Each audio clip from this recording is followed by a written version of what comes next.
Okay, guys, I think it's about that time. First of all, thank you so much for being here. We had quite a few people jump in over the last couple minutes here. So for those of you who have been on over my last two spiels here, I apologize. Just wanting to keep everybody kind of up to date here.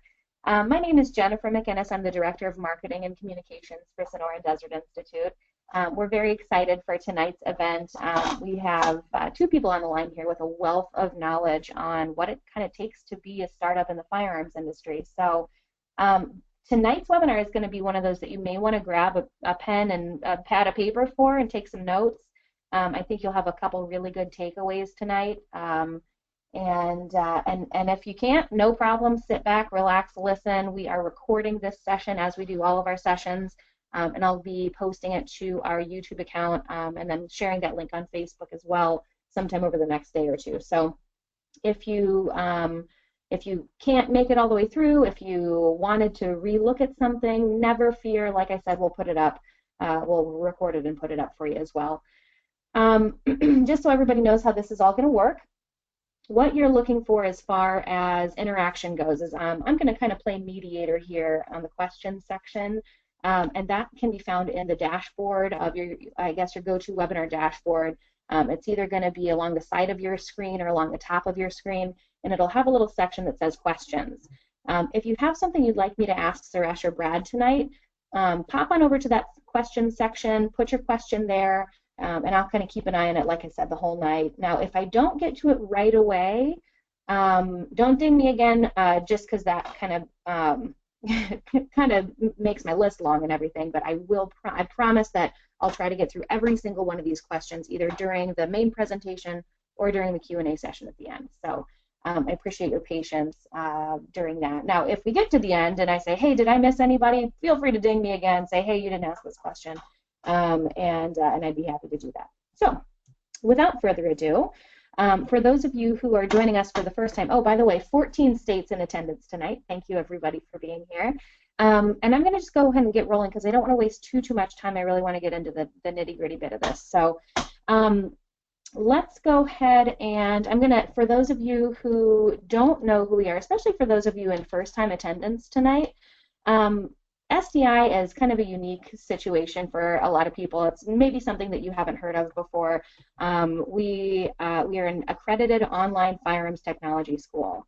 We offer lots of different programs, certificates, and courses. They're all firearms related, and everything is done at home. So you'll actually access the course material, you'll take your tests and exams and all of that good stuff. All of that's done online. We send all of the actual hands-on stuff to you. So you'll get that shipped to your door. You'll do your labs on your own using all of the tools and resources that we send you. You have access to instructors throughout your time. Every course that you take has a specific instructor, and they're able to kind of help you with any problems you have, any questions you have, any insights that you'd like. We have a really great team of instructors. As you can see there, I have the list of programs and courses available. We have the Associate of Science in Firearms Technology degree. That's a 60 credit hour course. That one is approved for use of most TA and VA benefits, and we've also been approved to utilize federal student aid for eligible students in that program. So if you're interested in the degree, that's kind of a new development for us throughout the year of 2016. So if you were worried about affordability of school or something like that, and that was kind of keeping you from doing it, it may be a better time now to look into that. The Advanced Gunsmithing Certificate is also available and is also approved for use of most TA and VA benefits. That's not a federal student aid approved program, but you can use your TA and VA benefits for that. We've got a Ballistics and Reloading Certificate, which is a non-credit course. An AR-15, AR-10, and 1911 Advanced Armor courses, which can be taken either as standalone courses or as part of the degree program or that Advanced Gunsmithing Certificate. One really cool thing that we continue to expand on now is our field study opportunities. We have, I believe, it's either 12 or 13 locations all over the nation that will take our students on for a 2 to 4 week externship, on-site, hands-on. This is, you know, immersive kind of training in the industry. So you have to be a student of the Advanced Gunsmithing Certificate or the degree program, and students are selected by the actual partners. So if you're a student, be a good student. We want to make sure that we're sending people to the right place, the right people to the right places. So you can find more information on that on our website, sdi.edu, and of course, information on all of our programs on our website, sdi.edu. But particularly, if you're interested in that field study information, go up to the upper right-hand corner of the home page, look for that Current Students button, and you'll be able to navigate to the field studies information there. So that's my spiel. I'm going to toss it over to Suresh first. You're going to be hearing from two different founders of 221B Tactical tonight. Suresh, I'm going to start with you.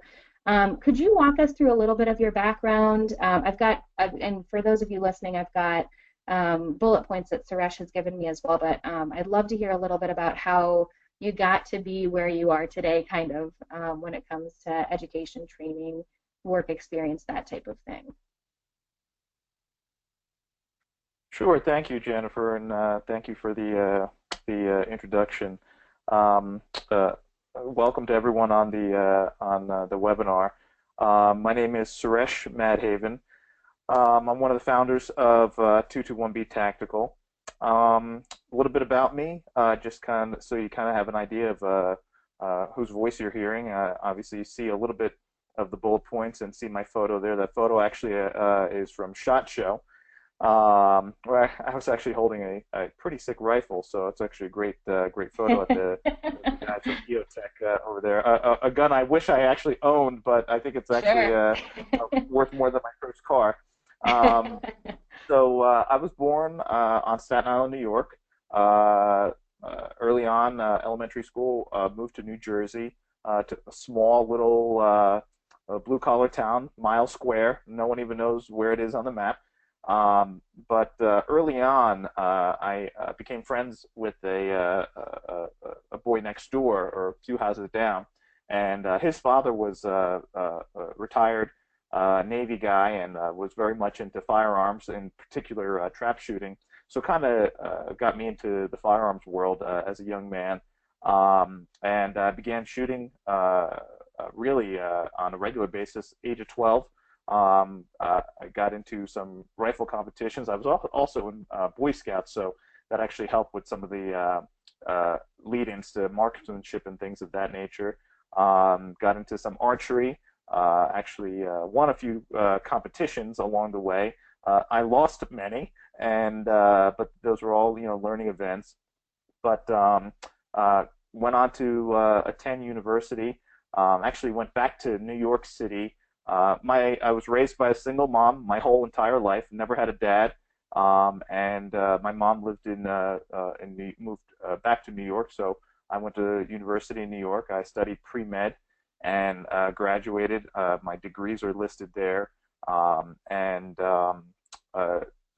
decided toward the end of my schooling I didn't want to go into medicine, and wanted to go into police work. My best friend, that same boy that I was friends with, whose dad got me into firearms, who lived a few houses down, he had become a police officer, and while I was at the end of my schooling, said this is something I want to do. So I applied to be a police officer in a town in a little bit more southern New Jersey, what's known as the Jersey Shore now. A lot of people know the Jersey Shore from the MTV Crazy show, and got on the job there.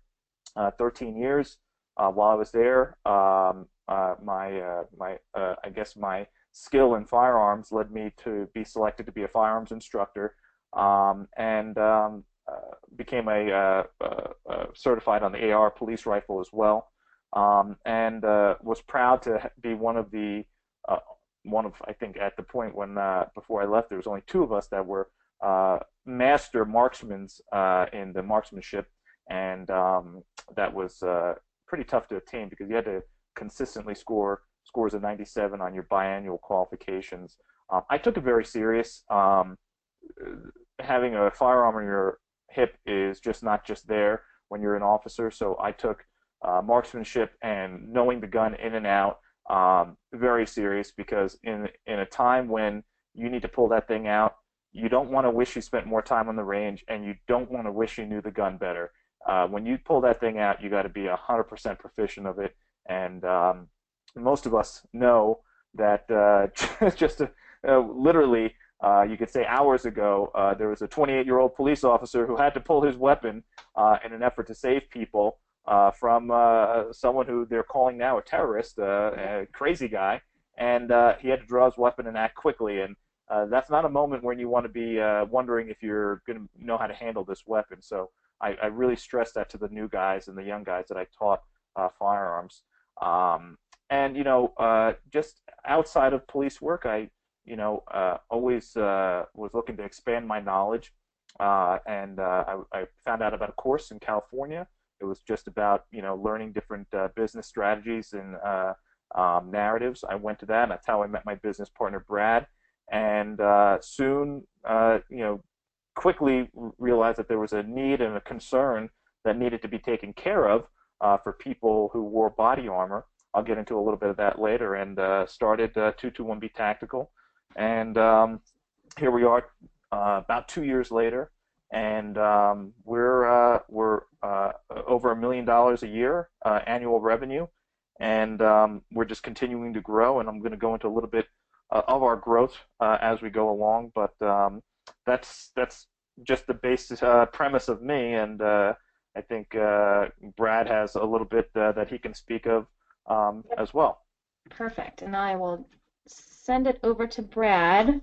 Brad, we're ready for you whenever you are. I'm excited to hear about it.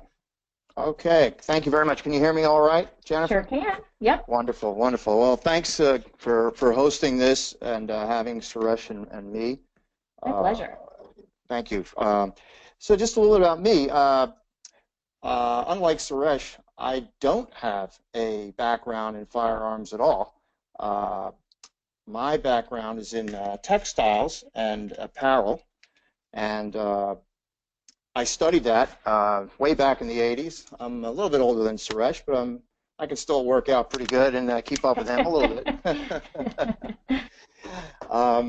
Yeah, so that was my background, and one of the things that I realized about 5 or 6 years ago was that I had my own business together with our current partner. His name is Sean. I had been partners with him for going on our 3rd decade, so it's a long time.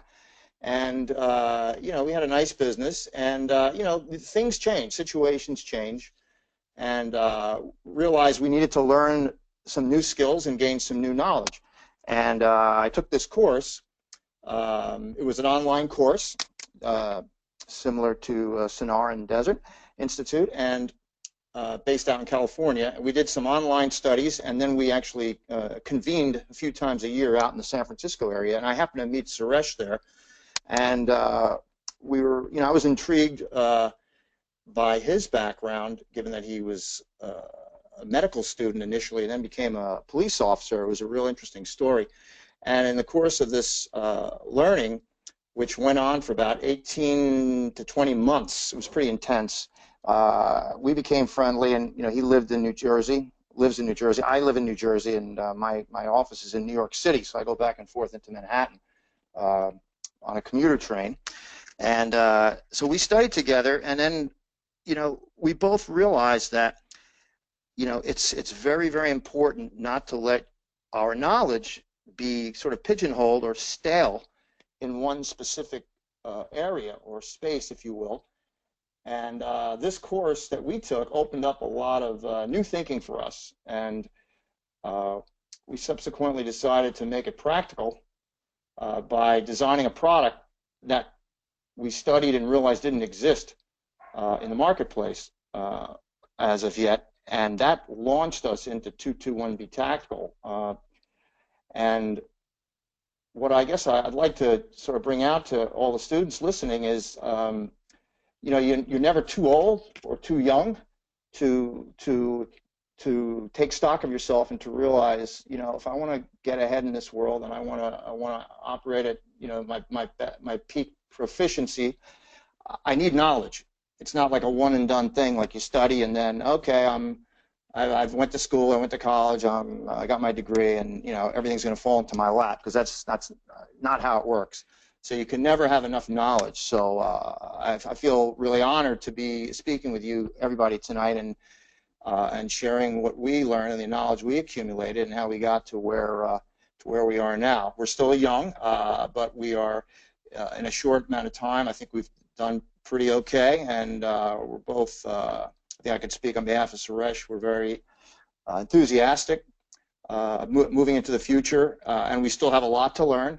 And I'm glad to be on this journey, which is hopefully going to be as important as the end. But the journey it's a lot of fun. We're learning a lot, and it's actually fun. So that's a little bit about me, and I'll turn it back to Jennifer.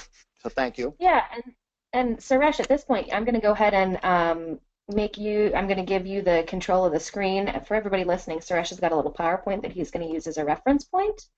So I'm going to give you just a quick second. Everybody hang in here for the tech side of things, and I'll check in and make sure that everybody can see Suresh's screen in just a second. Suresh, can you see the notification? Yes. Perfect. Is everybody seeing Suresh's screen, the 221B Tactical Eliminate the Impossible? Chime in and let me know that you guys can see it. I can personally, yep, okay, we're good. Cool. All right, it is all yours. Good. Just let me know if you need anything from me, and I'll keep an eye, guys, like I said, I'm going to keep an eye on this question section, so if you do have any questions for Suresh as he's going through this, chime in, and I'll pop in as I need to. So go for it, Suresh. Great, thank you, Jennifer. So I'm going to get right into it. I'm looking at the clock here, and I know our time is limited. I want to leave some time at the end for questions. I anticipate there'll be a few. Really quick, something everyone always asks is where do we get the name from? Our partner Sean actually is a Sherlock Holmes fan, as am I. And 221B Baker Street was Sherlock Holmes's address in London, so that's where the 221B comes from. I put in a couple of slides here just with regard to background. I'm going to start this up here and go through this. So the one thing that just got some images of me in uniform, and just to go through the background again, I spent 13 years on the job as a police officer, and for 10 of those years, before I went to this course where I met Brad, I, as well as all my coworkers and pretty much everyone I met in the firearms world, on the job and off the job at different events I went to, they had a major concern, and this concern was the discomfort of wearing body armor. It was hot, it was sweaty, it was uncomfortable. Here you can see I'm wearing my vest. This is our summer uniform, and the vest was just constricting, and it was just hot. It was unbearable. So I would hear this concern over and over again, and I, like everyone else, just kind of complained about it, figuring there was nothing that could be done about it. So after about 10 years on the job and going to this course and meeting Brad, what we did was I came up with this idea that pretty much was not even a product concept. It was just a thought to say, hey, there has to be something that can go underneath your body armor to allow it to breathe, allow your body to breathe. I don't know if anyone on the call has ever worn body armor. It's so constricting. It does not breathe. It's thick, heavy Kevlar. And, myself included in this, along with many other guys, we broke out in a rash. We were trying to come up with all different kinds of remedies to deal with this sweating and constriction and your skin suffocating. And there was really nothing that we had that existed in the marketplace, in the world. There was a couple of things out there that people had tried, and I tried it. Didn't work for anyone. So I went to Brad, who had a background in textiles, and told him what the concern was, and we kind of just went to work on finding out what could be there. Let me jump in here. I have hold on, Suresh. I have a quick question for everybody listening. Is anybody here active or retired law enforcement official of any sort? If you are, chime in, let me know. Just kind of interested to see how many of you guys may have run into these questions as well. So chime in if you can. Sorry, Suresh, go ahead. No problem. So, and this was a universal problem with officers that I spoke with. Even when I went to off-the-job events where it was firearms training and things of that nature. People at the range who were wearing their plate carriers or their vests had the same complaints. These are either retired officers, retired military. So I just said, okay, this is a concern. Now our course that we took taught us to read the world, which is, hey, if there's a problem that exists, don't be the person that just kind of sits there and complains about it. Notice the problem, recognize it, assess it, and now let's come up with a way where we can figure out a solution for it. And that's what Brad and I did. His background and expertise over 20 years at that time of knowledge in fabric and textiles, combined with my complaint, if you would, led us to create the maxx-dri vest. The maxx-dri vest now is being used in over 18 different countries. It's being used by officers in all 50 states. And this is a photo of us at one of the recent trade shows with an officer from, I believe it was Bermuda.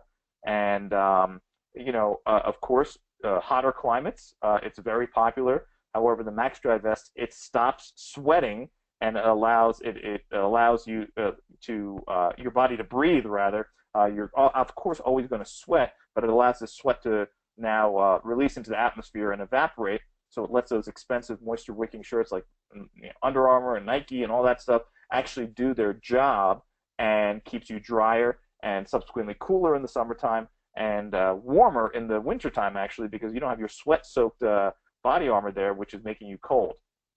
So this is something that if you have a pen or a pencil, or even if you have your phone, take a screenshot of this.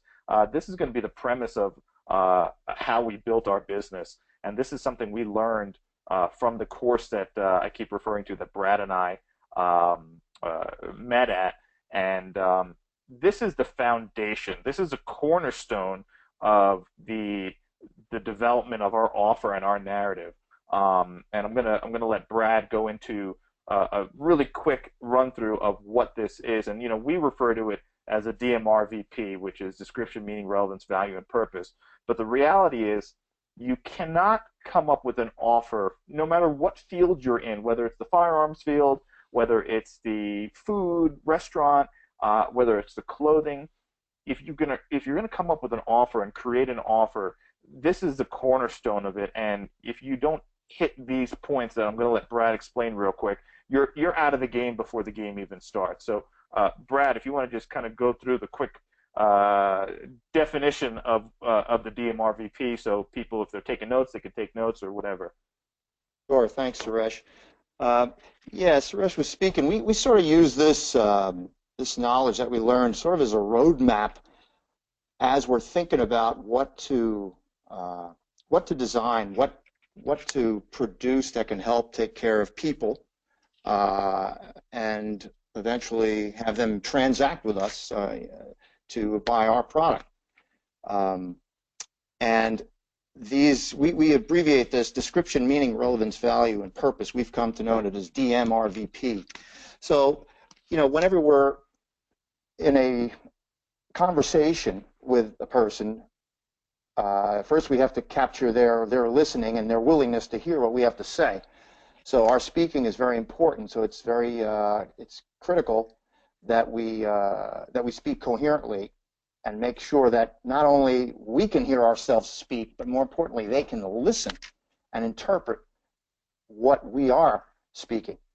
And you start with the description, meaning you're exposing the listener or your customer or whomever you want to be in a relationship with to just be exposed to what is the situation, what is it that you're offering. Why should they even listen to me in the first place? So I have to be very good at describing what my offer is, and then moving into meaning. Well, what will that mean to the listener? What benefit, or what will they know what to do with what I'm offering to them? So if we're going to use the maxx-dri vest, that's the name of the product Suresh was describing, that will keep an officer drier and more comfortable while they're wearing their body armor. Once we sort of explain or describe what it is, well, what meaning? What meaning is it? And meaning then leads to action. We want them to act with it, to think to themselves, well, okay, I see what this thing is. I see what it means. So what does that do for me? Then we move into relevance. So is it relevant to my field? Okay, I'm a police officer. I have to wear body armor. There is, that I'm wearing the body armor and I'm uncomfortable. This product that this person seems to be offering to me is relevant. It's not like I'm trying to sell dishes or something like that. I mean, a police officer needs to wear body armor. He has to be concerned with preparedness and to feel good and comfortable and ready. Then we move into value, and value is an assessment that a person makes about something's importance, utility, meaning its usefulness, and whether it's worthwhile. So importance, utility, and worthwhile is what value is, and that's an assessment. So I have to be good at speaking that, meaning my customer, who is a police officer, should say to himself, wow, this is important. It's consequential. It will bring positive consequences to me by buying this product and keeping me more comfortable and more alert, if you will. It's useful to me because I can actually use it and put it on my body and get benefit from that, and I will get, and worth means to get a return. It will give me a return on my reason for wearing it. I'll be able to take care of a lot of important concerns. So there is value for me to wear this and to obtain this. And then the purpose is the objective that you're trying to achieve. Someone's trying to achieve their objective, and the purpose is to be, to be safe, to be comfortable, to be in a high state of preparedness and readiness to be able to serve the community that I'm sworn to protect. So this is just a little roadmap: description, meaning, relevance, value, and purpose. We found it very helpful. We find it very helpful whenever we're designing an offer, whether it's something we're going to put on Facebook, something we're going to do a video on and put out on YouTube, or in a live meeting. It just keeps our thinking grounded, so we can design our product offers coherently, and we can speak them so the person who's listening really gets the meaning and the relevance, value, and purpose of what this means to them. So that's pretty much it, my interpretation of this and what I'm bringing forth to you. I hope that was helpful.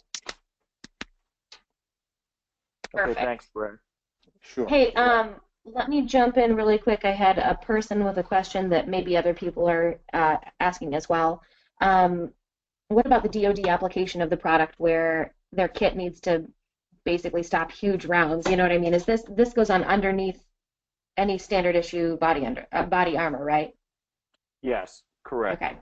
Okay, so this will not replace your actual protection unit, but it will go on underneath. Right, right. So okay. That's a good question. We get that a lot. We get people, and I'm going to click over to a photo of it. This is a photo of it.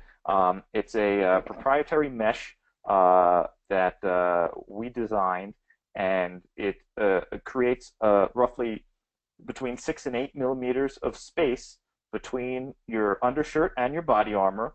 It allows fresh air to flow in, and it allows heat and moisture to escape out to the atmosphere from underneath your body armor, preventing that sweat to just stay stagnant in between your shirt and your body armor, prevents that, and it keeps your body armor drier and subsequently your body drier, so you don't have that sweat soaking into your body armor.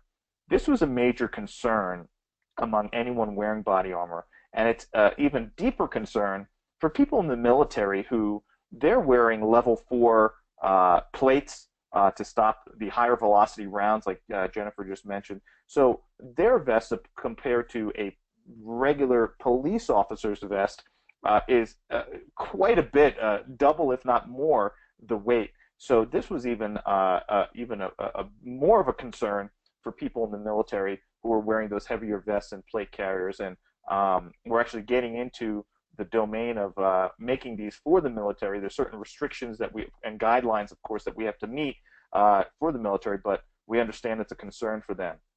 For the police officer, whether they're wearing an internal or external carrier, this is something that is critical for them. This is a photo of it in white. We have some departments that have strict uniform policies, and they need it in white. So that goes to show you that you're always adapting when you're in the business, whether you are in, once again, the food industry or whatever. This is a product that is for police officers and people in the police tactical world, in the firearms domain. And this is something that we didn't even recognize early on. And we were just like, hey, tactical black, let's just make it in black, why not? But then we got these concerns that were coming in, and we're always listening. We're always, like Brad mentioned, we're always reading the world. You always have to read the world and always have to be cognizant of your ultimate clientele's concerns and their listening. And this was a concern as far as the color. So we're always evolving. This business is always fluid, and we get emails upon emails every day. Luckily for the most part, upwards of 95% of them are positive. But we have the 5% that say, hey, what would be great if you did this? What would be great if you did this? One of the things, and I don't know if you could see my mouse pointer moving, but if you could look at the neckline, one of the things early on was the neckline we developed was too high. So people, when they were wearing their body armor, the vest was rising up a little bit and kind of encroaching upon their neck. So we had to make a change. It wasn't a huge change, but we had to make a change right across the board of the vest, which led us to a product that was much more comfortable and much more feasible for the officer or whoever was wearing it. And we expanded once again in our second year with creating a vest that actually had bigger holes, bigger spacing in the honeycomb pattern, and was a little bit thicker instead of 6 millimeters, 8 millimeters. These were little changes that we recognized that we had to do. If we didn't, and this goes for business in general, if you don't change as the marketplace changes and the demands change, you're going to just get blown out of the water. When the iPhone came out, every other phone manufacturer, early on, there were some who were like, oh, phone without buttons, people aren't going to like this. There were reviews on major tech websites that said, people like buttons. People love their keyboard. People love buttons. This is like not okay. And major tech websites were saying this. And then what happened was there was a change, right? Malcolm Gladwell wrote a great book. It's called The Tipping Point. Anyone listening, if you haven't read it, I highly recommend it. It's a book I've read 3 or 4 times.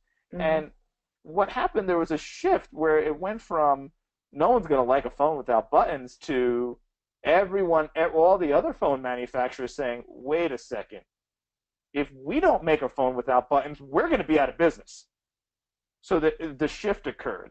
And wouldn't you know it, a short time later, a company named Samsung started designing a phone which was almost an exact replica of the iPhone. And guess what? It had no buttons. So that shift occurred. And now the shift has gone to the point where if you see someone on the street with a phone that's a flip phone or it has buttons, you look at that person like they're like in the wrong century. So, that shift has occurred. So we're always cognizant of that, and you have to be, especially in the firearms and the tactical world. Things are changing so quickly, and technology is advancing literally every day. So if you're not cognizant of what's going on in the world and reading the world, you're going to get quickly left behind. I mean, like left behind like at an alarming rate. So it's not only important to know what you're creating and listen to the concerns of the marketplace, but when you develop something, always be looking at what else is out there, and don't be content. I tell people, don't ever be content. It's okay to have a new innovation that comes out. I would always tell people, when something new comes out, it's great to hold it in your hand and ogle it and tell all your friends about it and show it off. But people who are really business savvy will hold that new thing in their hand and they say, how can I make this better? What's missing? What would people love even more about this? And that's how you're innovating. That's the key to innovation, is to always be thinking about what's missing, what's next. I mean, the reality is, I just got this new iPhone 7, and people can say this is the best iPhone ever. It's thinner, it's lighter, it's stronger, it's super, whatever. And most people say, man, this is the greatest phone ever. I mean, how could they make it any better? Well, what people don't know is the iPhone 9 is already probably being developed by Apple. They've already made the 7 better. They already got the 8. They know what's coming out with the 8. That's old news. They're working on the iPhone 9. And that's how you have to be an innovator. You can't just stop and say, okay, this is good enough, and this is great, and there can't ever be anything better. We progressed by creating something that there was a major concern for people, and that was very clear and present. But then we expanded by saying, okay, how can we make it better? We ourselves said this can be better. It's not. We can't just say, this is good enough. So we moved into a realm where I discovered another concern that came from a personal experience of mine and other officers. One of our other products, it was our second product, which was the extremity glove. Pretty simple. I had a couple of fights and foot pursuits, where I lost my flashlight. So I said, you know what? I want to make it so I'll never lose my flashlight again, because if you're running after a bad guy, some kind of gangbanger who just robbed a place, and you're going over a fence and you lose your flashlight, now you're running in the dark. It's scary. It absolutely stinks. You don't want to be in that situation. So long story short, there was a lot of trial and error. There was some duct tape and Velcro involved, but we came to this point where we developed, this was our second offer, called the extremity glove. And I'll let Brad chime in here and just kind of speak to the concern that we saw and how we solved that concern. Thank you, Suresh. Yeah, so I pretty much learned by listening to Suresh, who, with his 13 years experience, he described over and over the concern of not being able to protect himself in a dark situation when there's no light, and it's so easy to have a flashlight just become untethered from your belt, or if it's in your hand and you're running and you drop it while you're chasing somebody, and like you said, if he's caught in the dark, that could literally be a life or death situation. So Suresh came up with this idea: why don't we see about taking a light that already exists, like an LED light, and affixing it to a glove? And I thought that was, really a cool idea. Wow, that's neat. So Suresh rigged it up with Velcro and duct tape and got like a sort of prototype. And I used my background. Like I guess I didn't explain this or share this earlier. I've been in sourcing, not only in textiles, but I learned how to source products from all over the world, and found a glove supplier and a light supplier, and we, through a lot of different trial and errors with different qualities, we got these different gloves in, different lights in, and we finally came out with one of them, with the model you're looking at on the screen here. And and Suresh came up with this Picatinny rail attachment idea, and he sourced this sort of plastic clip, and we invented this strip on the glove such that this plastic Picatinny rail clip could rest on the top of the hand underneath that Velcro strip, and sort of there's like it's sort of it's affixed on the sides. You kind of slip that Velcro in on each side, and that clip stays very stable. And that the light is designed to slip right on that rail. They can also put that on the underside of a handgun, which has that Picatinny rail clip. And basically, that's how we put it together. And from nothing, just from an idea, we figured out how to make this work. That's basically the background behind this. So now officers have this attached to their hand. So whether they're pulling somebody over for a traffic stop, they can always have their hands free without worrying about one hand being occupied, having to hold a conventional flashlight. And if something goes wrong and you drop that light, you're in trouble. Here you'll never drop the light. You'll have it on your body at all times and still have use of both hands. So that's basically how that came about. Awesome. Thank you, Brad. You're So welcome. for everyone listening, you know, I spent 13 years, and one of the things I did as an officer, we were in a big motor vehicle stop town. We were at the Jersey Shore. We had a lot of drunks on the weekends. We had you know, if you guys seen the show, we had the Snookies and we had the whole crew and those people. We were dealing with a lot of people who were intoxicated. So when you're dealing with these people, you're pulling them out of the car. You know, you need your hands free. Some of these guys were big guys, and even when you're dealing with drunk people in general, I mean, I hope no one here has experienced it, but you may have. I would have to wrestle with these tiny girls. I'm talking about girls that were like 5'1", and they were intoxicated, and they didn't want to get locked up. So trying to handcuff someone in that situation on the side of the interstate with cars going by at 75, 80 miles an hour, and you had a flashlight in your hand, that just didn't work out. And here it was that as the years progressed, what they kept giving us as police officers were smaller and smaller flashlights. And they said, listen, the lights are getting smaller, but they're getting more powerful. So guys were just happier having a smaller light in their hand. And I remember the year I came out with the extremity glove, they gave us these stream lights, and there was this little light, and they said, hey, it's so small, you can carry it on your belt in this little pouch. And guys were like, this is amazing. Man, I mean, coming from those big mag lights that were like mounted in the police car that like you could like, I mean, it was almost like a Louisville Slugger size. Now we got this little stream light, fits right on our belt. This is great. This is like sliced bread. It can't get any better. And I said, yes, it can. It would be even better if I didn't need to hold this damn thing in my hand while I'm trying to get handcuffs on this person that's flailing like a cockroach. Right. So that's where that mindset is. You know, so for everyone listening, that's what that mindset has to be. It's that, oh, this is it. This is it. This is the greatest. No, it's not. There's always something else. And, you know, when I showed this to guys, and funny enough, it was one of those early streamlights that I duct taped and kind of jerry-rigged to my patrol glove, and the first guy who saw it said, oh, man, well, that's cool. I didn't even think of that. Now you don't even have to hold the flashlight in your hand. And I said, you know, that's the kind of thinking we need. We need this in the tactical world. We need this in the firearms world. We need people who are not just saying, okay, you know, this is great and this is good and you know, this can't be better. We need the people who are saying, how can this be better? What can make this even greater? And that is the premise of the glove.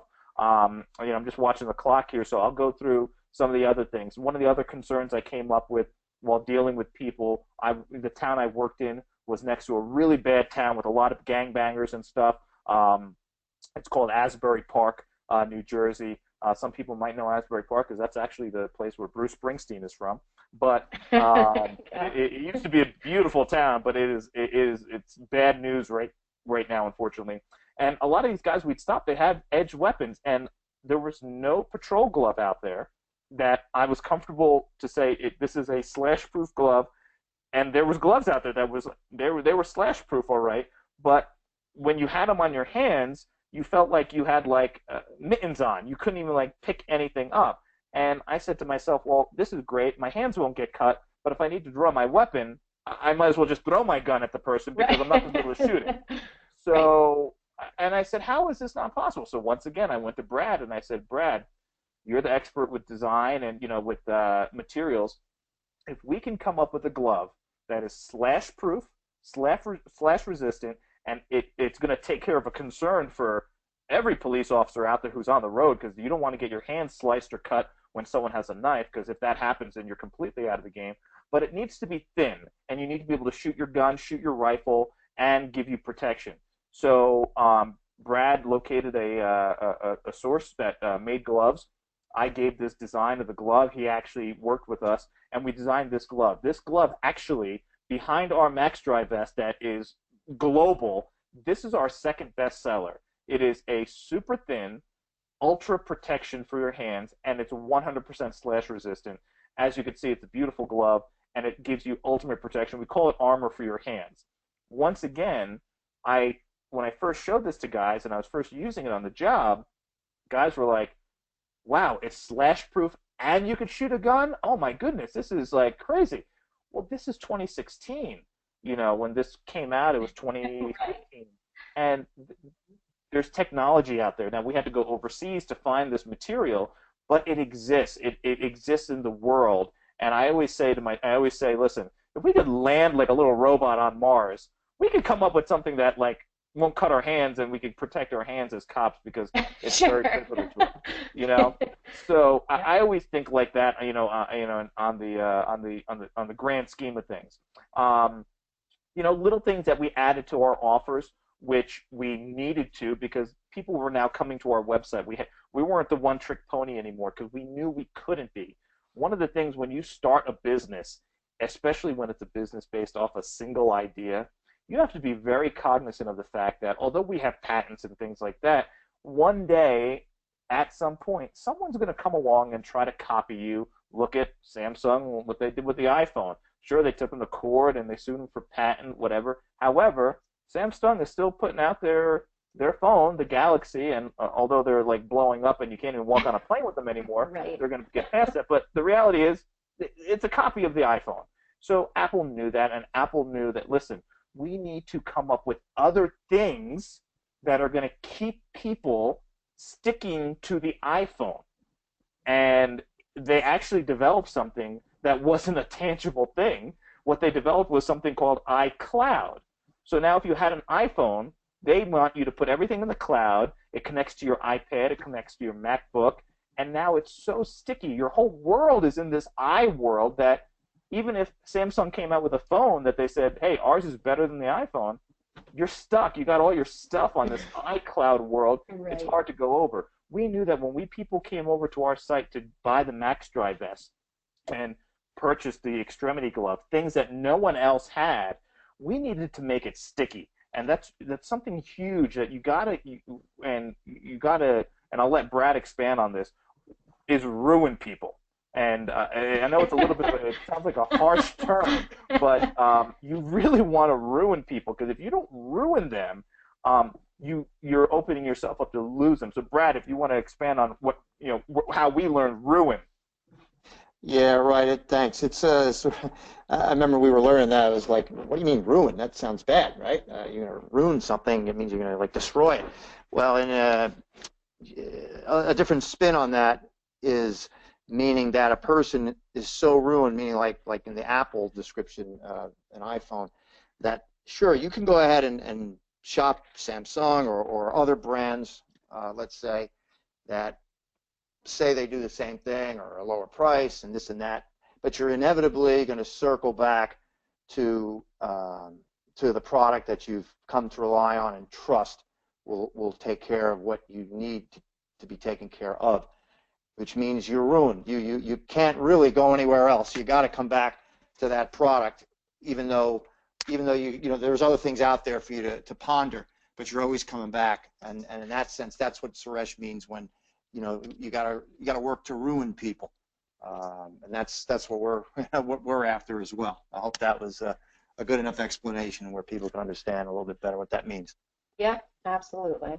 Yeah, so that's part of what you want to do. So when you're thinking of starting a business and you have a product idea, you want to go through the DMRVP, but you also got to be thinking, a few steps ahead on once you get the customers and you bring them into your world and they become a customer, how do you keep them? It's very important in this day and age with social media, Facebook, Instagram, Snapchat, that people have access to so many different things. You've got to be cognizant of the fact that exists, and you can't be ignorant to that. You need to make sure that you know that, hey, listen, people have something called Google. They could just say, okay, I'm going to find out what else is out there. So that's why we started offering these secondary and tertiary offers to keep people in. And we sourced, with my knowledge and my background, listen, what's going to be a great patrol knife? What were some of the guys? Listen, if you just carried around a pen and a Post-it notepad with you during the course of the day, and you made it a point to write down every time you heard someone crying and moaning or complaining about something during the course of your day, first of all, you'd be surprised about how many Post-it notes you go through. Second of all, you're going to realize how many potentially good ideas you have. So spend a day at the range with a group of guys. Spend a day at the range shooting, and just listen to people. Don't just listen to, how they're touting about their gun and the ammo, whatever. Be very cognizant to listen to the things they're kind of crying and complaining and, moaning about, and write them down. And now go back and think, hey, what's a concern that is very prevalent? Because if you can find a problem that is viral, that you pretty much can go to any range day or any police department or any SWAT meeting, and you're going to hear that complaint, you have something that you can work on, that you can now come up with an offer, and if the offer is valid and actually takes care of that concern, well, you're going to make a lot of money. Some of the other things we developed, on the job, winter gloves always got wet, always got soaked, hands always got soaked. I said, Brad, this is a simple one. Can we make a glove that actually doesn't get soaked and not just say it's waterproof and all that stuff? Can we actually make one that is waterproof and your hands don't get frozen from dealing with the snow? So we made one, and guess what? It wasn't too hard. We had to source the materials. We found it. We made the glove, and people, it was so funny. People were emailing us saying, hey, we bought your Equinox gloves. It's crazy. They're waterproof. And we're like, yeah, that's what we say. Well, we bought waterproof gloves before, but they just say they're waterproof. There you go. It's one of our top sellers. So that was a concern, listening. I was on the side of the road. There was a bad rollover accident. There was a whole bunch of cops there. We were putting out cones in the snow. It was like snowing. It was a bad storm a few years back. And every guy on scene was complaining about how their hands were freezing, how their hands were cold, how their gloves were wet. Guys were going back in the patrol car, throwing the gloves on the dashboard, cranking the heater. I said, Brad, this is ridiculous. We got to make a glove for people who can fire their gun, tactical world, that actually keeps their hands dry. So we did it, and it's one of our top sellers. Once again, that was just me listening to the people around me crying and moaning about what was hurting them. We developed bags that were very smart, taking care of concerns for police officers. Our Ultimate Patrol bag, which is the wide rectangular bag there, is very popular among people in the tactical world because we allow it to accept bulletproof armor. Once again, a concern for cops, especially people in the tactical world at the range. This bag is bulletproof, and we wanted to make it that this is going to take care of a concern, ambush situation for police officers in a car, thinking and reading the world, reading what's happening in the world. And what's happening in the world right now is people are walking up to police officers sitting in their car and shooting them. So let's give them a bag that's sitting on the seat next to them that they could actually maybe take up and use as a shield to give themselves a fighting chance. So very popular bag for us. This is a picture of the armor. Very simple concept. The patrol bag that sat in the car, that sat next to me for 10, 12 years before I started develop this bag and I started using, was a basic bag that was absolutely horrific. It looked like the junk drawer in my kitchen. It just kind of had a little everything in it, and it weighed about 100 pounds. And same for every other cop. No one knew quite what was in it, but they just had a lot of junk in it, and nothing was organized. This bag keeps you organized, and it can save your life because it has bulletproof armor. Now, when you say marginal utility, we've mentioned that a couple of times. Brad, if you could just quickly run through what marginal utility is. Huge point. If you have a pen, write it down, because if you don't follow this principle of marginal utility, you're done, and you're going to just completely be ousted out of the marketplace. Okay, thanks. So real quick, it's an economic term, and I'm not going to get into the history of that or anything. It just means, in a simple way to get it, that we look at what offers are already out there on the market, and like Suresh was speaking, we observe how we can make it better. And it doesn't have to be hugely better, just has to be at a higher standard than what's already out there that could take care of concerns more effectively than what's already there. And if you can shape all of your designs and offers and get the people that you're trying to offer them to really understand that, they will pay a premium price for that. So it's called marginal utility, and you always want to be cognizant of designing an offer that's at a higher standard than what's already there. It doesn't have to be crazy, you know, way, way above the standard, because that'll be too costly. Just enough that people will say to themselves, wow, this is different, this is better. Here's my money. How fast can you take my money and give me what you got? So that's what Suresh is referring to with marginal utility. Yeah, it's a simple concept, but it is hugely, hugely important when it comes to the business world. As well as some other things like highly valued accomplishments. I'm going to get to the thing on the screen. One thing, a very simple thing of marginal utility that I always share with people, is very easy to understand for people, is one of my neighbors, he manages a car dealership, and he sells Hyundais. And on this car, Hyundai, the brand Hyundai, has come quite a long way over the last few years. And as they grew, different Hyundai dealerships were popping up, and one popped up not too far from him. And he said, they're selling the same exact cars, then they're selling them for pretty much the same exact price. So he needed to come up with a way, and they needed to come up with a way to get people to come to his dealership to buy the Hyundai for $18,000, a great car at a great price, opposed to go to the other dealership who's going to try to sell it for like $17,500 or $17,800 and get the deal. So their marginal utility is, they said, hey, we're going to give away free oil changes.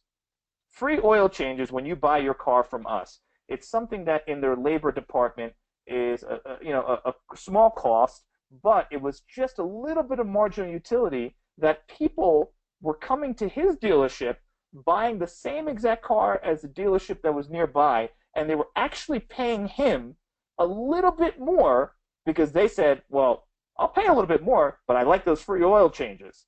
I'm going to come to this guy. So that was his marginal utility, and he actually was able to charge a little bit of a premium, but his marginal utility was there. So I think it's a great example I give, the layman's term example. Highly valued accomplishments is something you want in your business, and you want to get them because people in the marketplace are going to look at that and they're going to respect that. We just accomplished that by getting the NTOA, which is the National Tactical Officers Association, hugely respected. Tactical officers, the most squared away tactical officers around the country are members of it, and they don't recommend many products at all. And they tested and recommended the maxx-dri vest, and that was huge for us.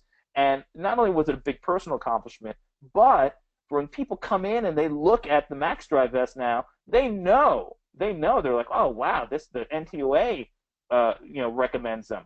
That's great. It's kind of like when you go to a bank and they say, well, we're FDIC insured. Well, okay, well, at least we know we got some backing to them, and that's an accomplishment, and that's a comfort level.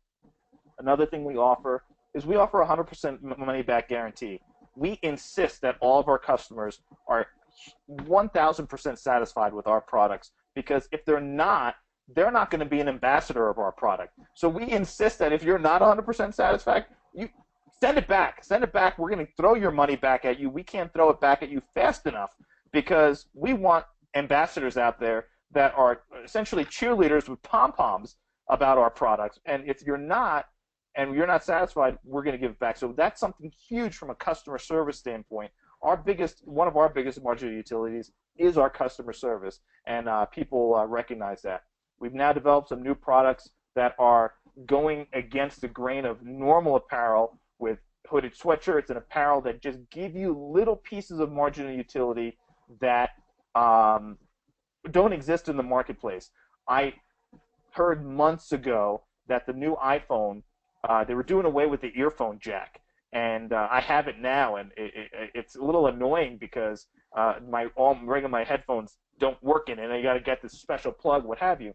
But I realized that they did that for a reason. The trend is now shifting almost exclusively to Bluetooth, and they're going to be launching wireless earbuds soon.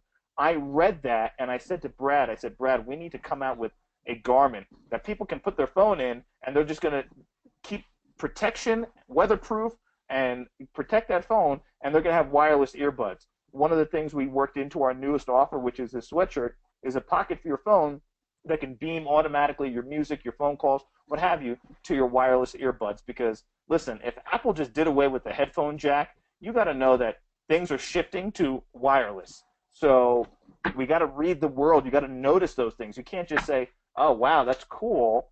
No, why are they doing that? And what is the shift in the marketplace that's going to happen now because they're doing that?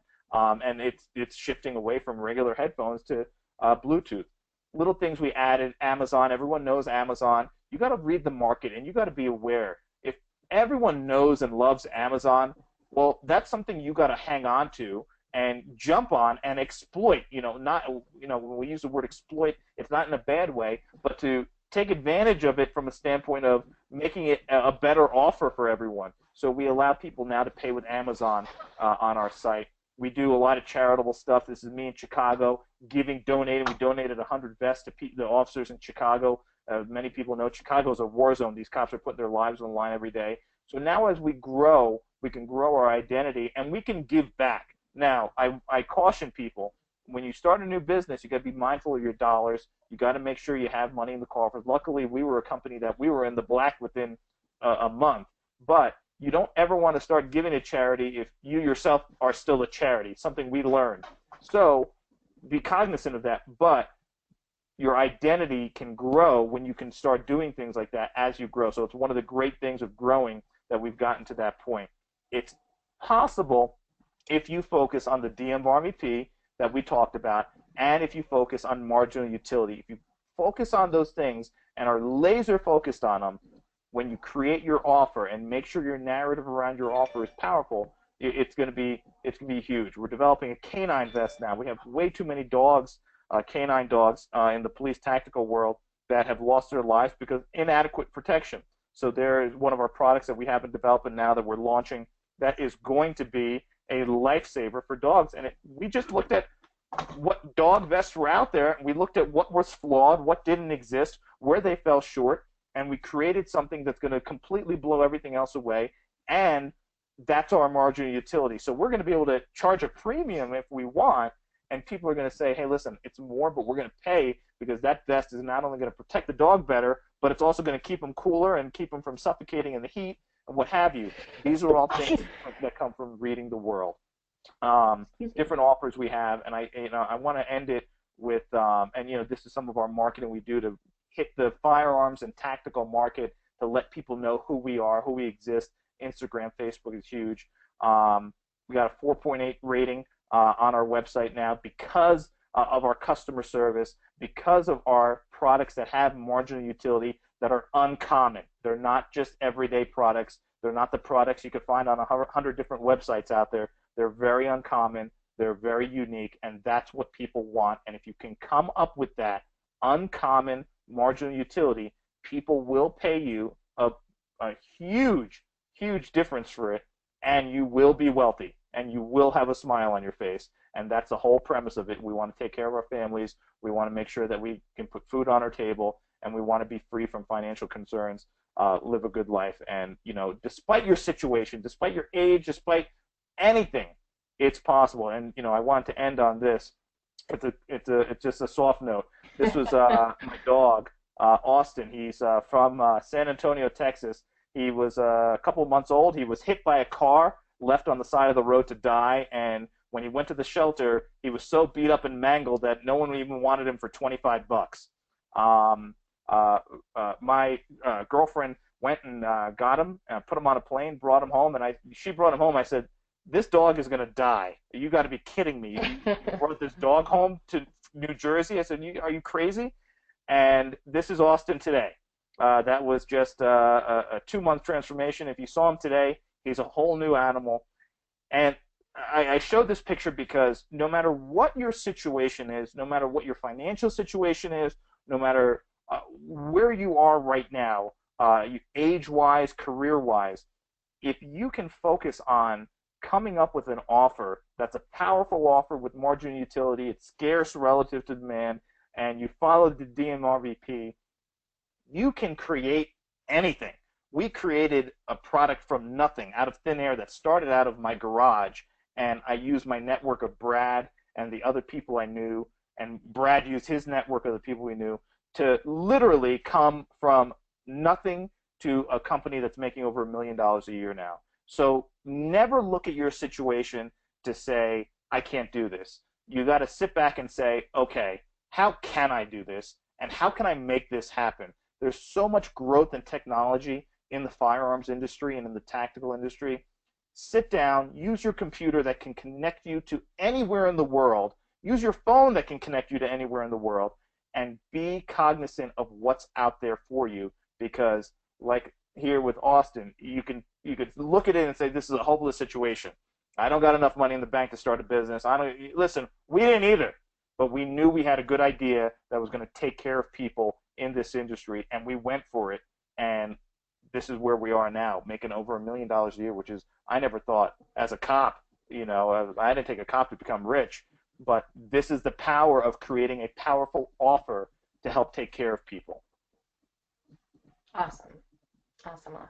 Okay, so I have a couple questions that I think we're going to, there aren't a ton of them, so which is good, because I know that we're pretty much out of time, but I want to start with one of the more upper level business type of questions, and then we'll go, I do have some questions that are more product related as well. Calvin asks, how did you market your business? Was it more word of mouth, or did you invest in some advertising initially?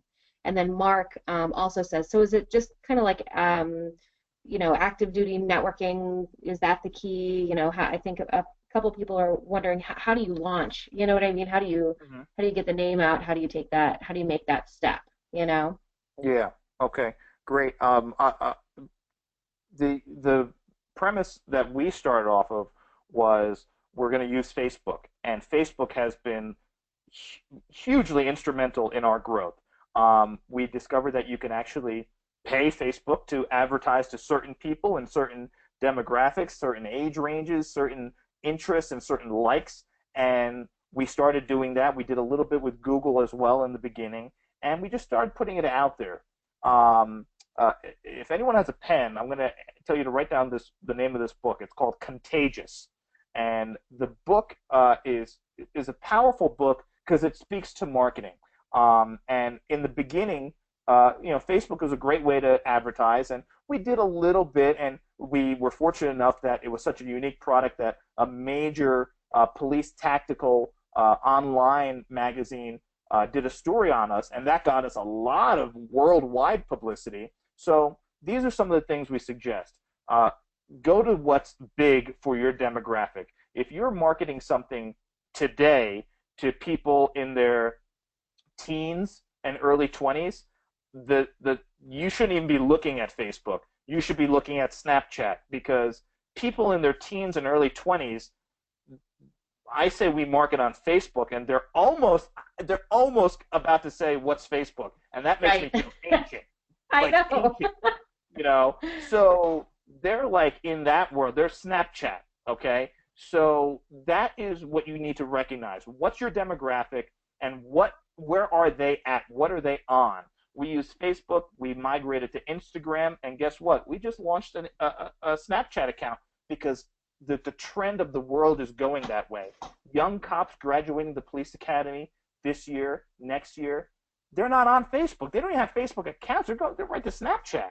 So we now have to recognize that. We can't be ignorant, and we need to move toward that. So that's the one thing. So there's different ways you can get out there in that sense. But when you read this book, Contagious, the one thing you're going to learn is the best marketing, hands down, is the word-of-mouth marketing. So you got to focus.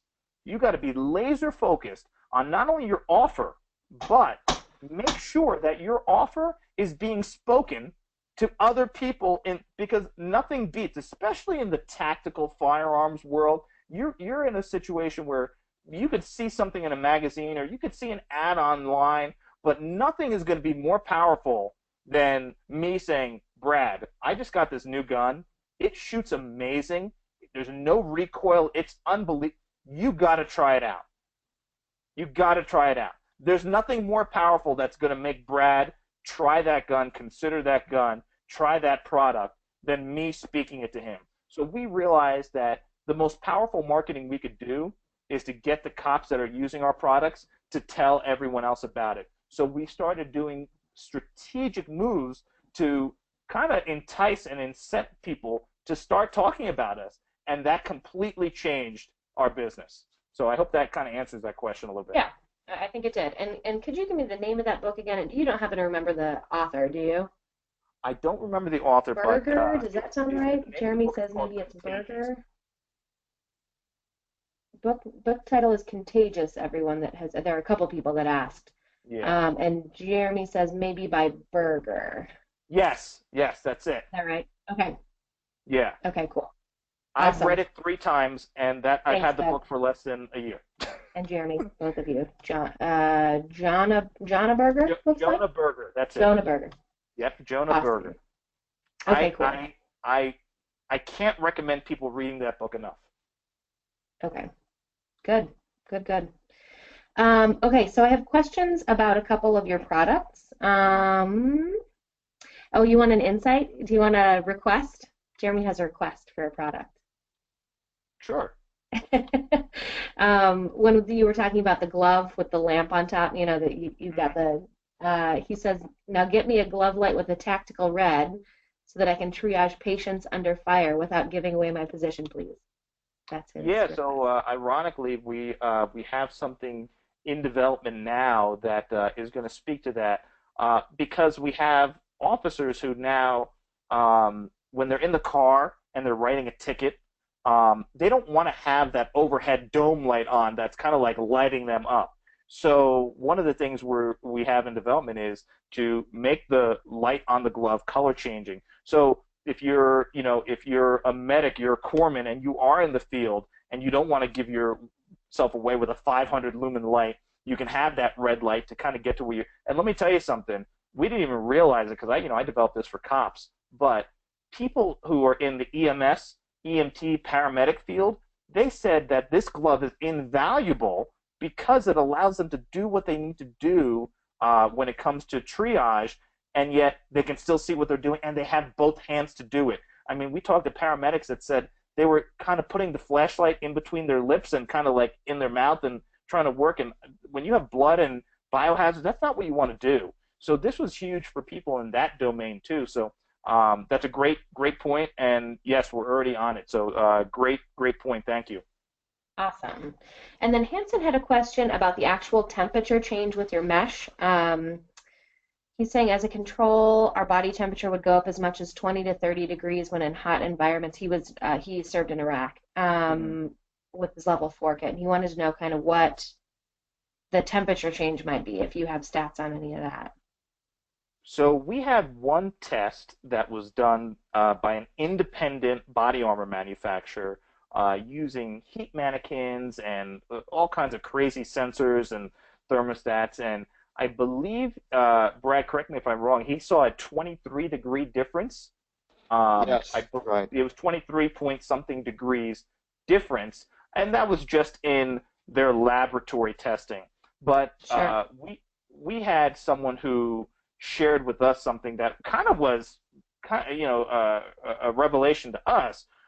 He was a gentleman who I believe was a firearms instructor, but he also had a background in some kind of engineering.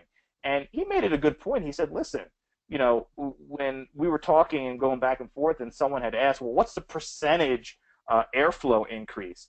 And this guy, he's a smart guy. He's an engineer and a firearms guy. He said, it's 100 because you're going from a situation where you have that vest against your shirt, your skin, and there's Oh, zero airflow. yeah, Now you're yeah. opening it up, and now you're giving complete airflow. I mean, aside from just taking the vest off completely, he said, so the percentage increase you can say is 100% because you went from nothing. You Right. went from nothing, so you have 100% more airflow than nothing. Yeah, literally any airflow Yes. So would be it's 100% not like increase, you're right? going from a little airflow to now you get no. You went from zero to Right. whatever it is that you have. That's 100%. Yeah. Um, there was a question about the bag here. What level protection does the bag offer, or does it require level 4 plate insert? Okay, so we have the level 3A soft armor in the bag that can stop 9 millimeter, 40, 45, 44 Magnum. It also offers some stab and slash protection. That's just the level 3A. You can, in the slots of the bag, put in a level 4 plate, it's going to be very heavy, but with that level 4 plate can stop rifle rounds. Okay, perfect. I think that answers this question then. Okay, great. Yeah, I think guys, if you have not had a question asked, if you've put something in and I have not asked that question throughout your time, chime back in. I'm going to keep an eye on things for a second here. And other than that, we'll probably get wrapped up pretty quickly here.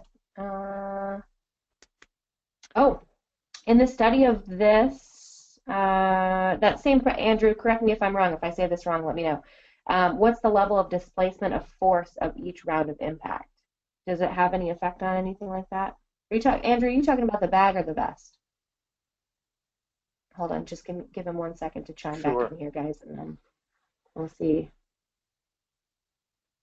if he lets. Well, I don't have an answer from him, but if you have either talking point on that, you know what I mean. That's fine. Yeah.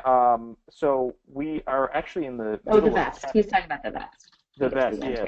So we're in the middle of testing right now to see what the efficacy is of the I guess trauma attenuation that the maxx-dri vest affords. Now, of course, it's a 8mm mesh that does have some cushioning property that goes underneath your body armor. So, from physics alone, you would assume that if you get shot in the vest, it's going to provide some sort of attenuation and cushion, opposed to having nothing there, opposed to just having your T-shirt on. But we're actually going to use Chesapeake Labs to actually test and show and give the actual number, not just so we say, yeah, it does. We want to be able to give the actual number of how many millimeters less is it with the trauma attenuation. So we will be posting those numbers shortly. Great. Awesome. I think that's it. Do you want to do any last minute housekeeping? Where can they find more information about your products? Anything like that? Sure. Yeah, we would love to have everyone come by, visit our site. It's 221btactical.com, and we invite you to what we're doing now is something a little bit different. We're kind of creating something for like an insiders portion where if you sign up for our email list, you will actually get information about some of the products we have in development in our lab. You'll know about it before anyone else. We use the people on our insider email list to test a lot of our ideas and a lot of our concepts. So we invite you to come to our site, sign up for our email list. You'll be the first to know about our products in development, kind of like the secret squirrel stuff we have going on. And we'll also be able to now give you your insight. And we also have the ability to, the people on our email list are among the first people to get prototypes. So if we have a prototype of something, we go to the people on our list that are active with us, and we say, hey, hey Joe, hey Bill, hey Jennifer, we got this new thing. We're going to send you one. Try it, give us your feedback, and guess what? In the end, when we launch the product, you're going to have that for free, whether it's a $50 product, a $100 product, a $200 product. So the people on our insider list, our mailing list, actually have a lot of different perks than our basic just Facebook followers and Instagram followers. So we invite everyone to come in and email us. Email us at sales@221btactical.com. And if you email us letting us know that you were on this call, on this webinar, we're going to extend you a 15% off anything you want on the site. Oh, awesome. Very, very cool. Okay, guys. So if you have questions, sales@221btactical.com.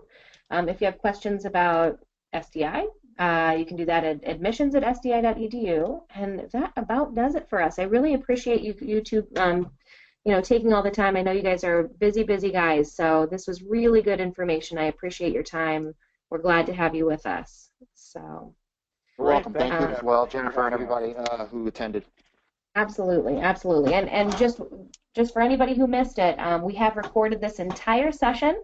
I'm going to be putting it on the SDI YouTube channel, and then I will go ahead and share that link to our Facebook page. That's usually what we do every time we have a webinar. I'll also get the link over to the guys at 221B. So if you guys are Facebook fans of theirs or about to be, you can keep an eye out there as well for the recording of the webinar as well. So thank you all so much for attending tonight. We're so glad you could make it with us. We love these little webinar series. We'll have another one next month as well. So keep an eye out. If you're on our email list, you'll get an email about what the next month's topic is. You can also keep an eye on Facebook for that too. So everybody out there, have a wonderful night. Thank you so much for your time. And we hope to see you at a future webinar. All right. Thanks, guys. Thanks, Jennifer. Everyone have a great night. Yeah, happy holidays too.